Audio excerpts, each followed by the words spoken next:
Hello everybody, welcome back to Edu Journey. तो आज हम कंप्लीट करने वाले हैं प्लांट रेस्पिरेशन, ट्रांसपिरेशन और रिप्रोडक्शन पे कुछ हमारे टॉप 25 एमसीक्यू। तो मेक श्योर आप चैनल को सब्सक्राइब कर दीजिएगा, वीडियो को लाइक कर दीजिएगा। चलिए स्टार्ट करते हैं। तो फर्स्ट क्वेश्चन है हमारा, where does glycolysis occur in a plant cell. यानी कि प्लांट सेल में ग्लाइकोलिसिस की जो हमारी प्रोसेस होती है वो कहाँ पर होती है? माइटोकॉन्ड्रिया, साइटोप्लाज्म, क्लोरोप्लास्ट या फिर न्यूक्लियस। तो आंसर क्या हो जाएगा? साइटोप्लाज्म। सेकेंड है, what is the net gain of ATP molecules from the complete aerobic respiration of one glucose molecule. यानी कि इसमें पूछ रहे हैं कि एक ग्लूकोज मॉलिक्यूल का जब पूरी साइकिल कंप्लीट हो जाती है तो हमें कितने एटीपी के मॉलिक्यूल्स मिलते हैं? 2 एटीपी, 12 एटीपी, 30 एटीपी या फिर 38 एटीपी। तो आंसर हो जाएगा हमारा 38 एटीपी। थर्ड है, विच of the following plant tissues primary responsible for the transport of water. Water यानी पानी के ट्रांसपोर्ट के लिए कौन सा प्लांट टिश्यू रिस्पॉन्सिबल होता है? फ्लोएम, जाइलम, कॉर्टेक्स या पित्त। तो जाइलम में फ्लोएम में ही होगा। आंसर क्या हो जाएगा? जाइलम। फ्लोएम किसके लिए होता है? फूड के लिए। फोर्थ है हमारा, the loss of water in the form of water vapour from the aerial parts of a plant is called. यानी कि उस प्रोसेस का नाम पूछ रहे हैं जब प्लांट के एरियल पार्ट से वाटर वेपर के फॉर्म में जो है वाटर का लॉस होता है, तो उस प्रोसेस का नाम क्या है ये पूछ रहे हैं। तो उसको हम बोलते हैं ट्रांसपिरेशन। फिफ्थ है, which instrument is use to measure the rate of transpiration in plants. Transpiration अभी देखा पीछे, तो प्लांट्स में ट्रांसपिरेशन का रेट अगर पता करना है तो कौन से इंस्ट्रूमेंट से हम वो मेज़र कर सकते हैं? बैरोमीटर, पोटोमीटर, हाइड्रोमीटर या लैक्टोमीटर। तो वो हम कर सकते हैं पोटोमीटर से। सिक्स्थ है, opening and closing of stomata are primarily regulated by the influx and efflux of which ions. यानी कि जो स्टोमेटा की ओपनिंग एंड क्लोजिंग होती है वो कौन से आयन की इन्फ्लक्स या एफ्लक्स से रेगुलेट होती है? सोडियम, पोटाशियम, कैल्शियम या फिर मैग्नीशियम। तो आंसर है पोटाशियम। सेवेंथ है, in which cellular organelle does the Krebs cycle, जिसको हम सिट्रिक एसिड साइकिल भी बोलते हैं, टेक्स प्लेस। यानी कि कौन से सेल ऑर्गेनेल में क्रेब्स साइकिल होती है? साइटोप्लाज्म, राइबोसोम, माइटोकॉन्ड्रिया या फिर एंडोप्लाज्मिक रेटिकुलम। तो किस में होती है? माइटोकॉन्ड्रिया।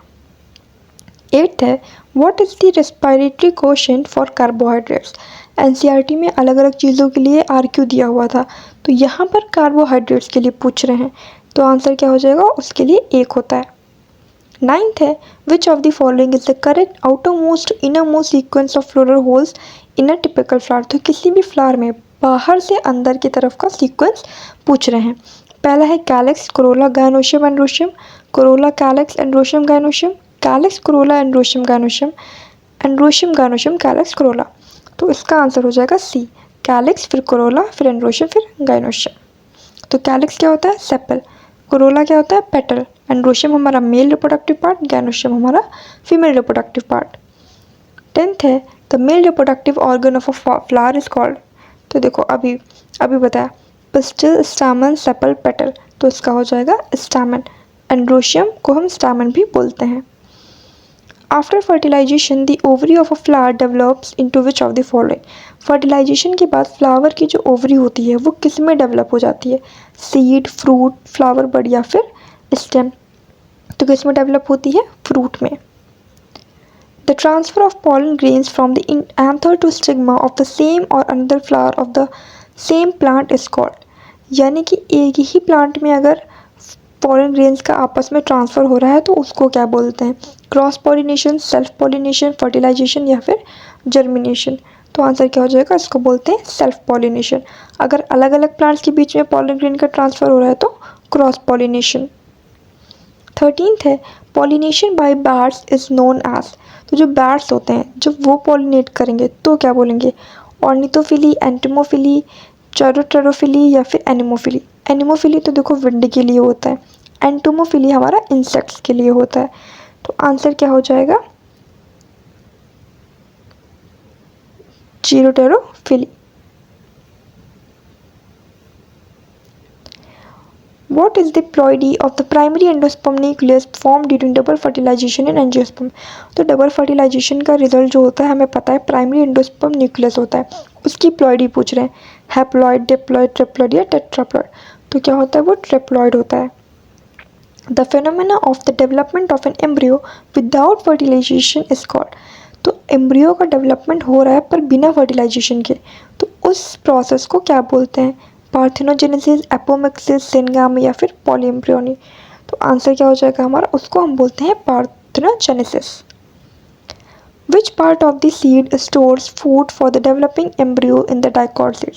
जो डाइकॉट के सीड होते हैं हमारे, उसमें डेवलपिंग एम्ब्रियो के लिए सीड का कौन सा ऐसा पार्ट है जो फूड स्टोर करता है? रेडिकल, प्लीम्यूल, कॉटिलेडन्स या फिर टेस्टा। तो आंसर क्या हो जाएगा? कॉटिलेडन्स। हमारे कॉटिलेडन्स ही फूड स्टोर करते हैं और उसके बाद नरिश करते हैं। 17th है, the first sign of seed germination is usually the emergence of. तो यानी कौन सी ऐसी चीज़ का इमर्जेंस होता है जिससे हमें पता चलता है कि सीड जर्मिनेट हो रहा है? प्लीम्यूल, रेडिकल, कॉटिलेडन या फिर एंडोस्पर्म। तो क्या हो जाएगा? रेडिकल। जब आपके घर पे भी चने भिगोए जाते हैं तो पीछे जो वाइट वाइट निकलता है ना, तो उससे हमें पता चलता है कि सीड जर्मिनेट हो रहा है, तो उसे हम बोलते हैं रेडिकल। 18th है, which plant hormone primary responsible for breaking seed dormancy and promoting germination. तो ऐसा कौन सा प्लांट हार्मोन है जो सीड डॉर्मेंसी को ब्रेक करता है और साथ ही साथ जर्मिनेशन को प्रमोट करता है? तो उस हार्मोन का नाम पूछ रहे हैं। एब्सिसिक एसिड, जिब्रेलिन, इथाइलिन या साइटोकाइनिन। तो आंसर हो जाएगा जिब्रेलिन।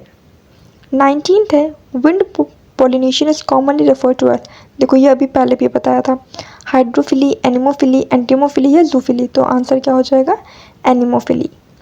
20th है, वाटर पोलिनेशन जिसको हम हाइड्रोफिली भी बोलते हैं, is commonly observed in which of the following plants. तो हाइड्रोफिली जो होती है कौन से फ्लावरिंग प्लांट्स में देखी जाती है? वेलिस्नेरिया, रोज, मैंगो या फिर वीट। तो आंसर क्या हो जाएगा? वेलिस्नेरिया। 21th है, इन एनारोबिक रेस्पिरेशन फर्मेंटेशन जिसको हम बोल सकते हैं in yeast, what are the end products. End product क्या बनता है ये पूछ रहे हैं। Lactic acid plus water, carbon dioxide plus water plus energy, ethanol plus carbon dioxide plus energy, pyruvic acid only. तो इसका आंसर क्या हो जाएगा? इथेनॉल बनता है, कार्बन डाइऑक्साइड बनती है, साथ ही साथ एनर्जी बनती है।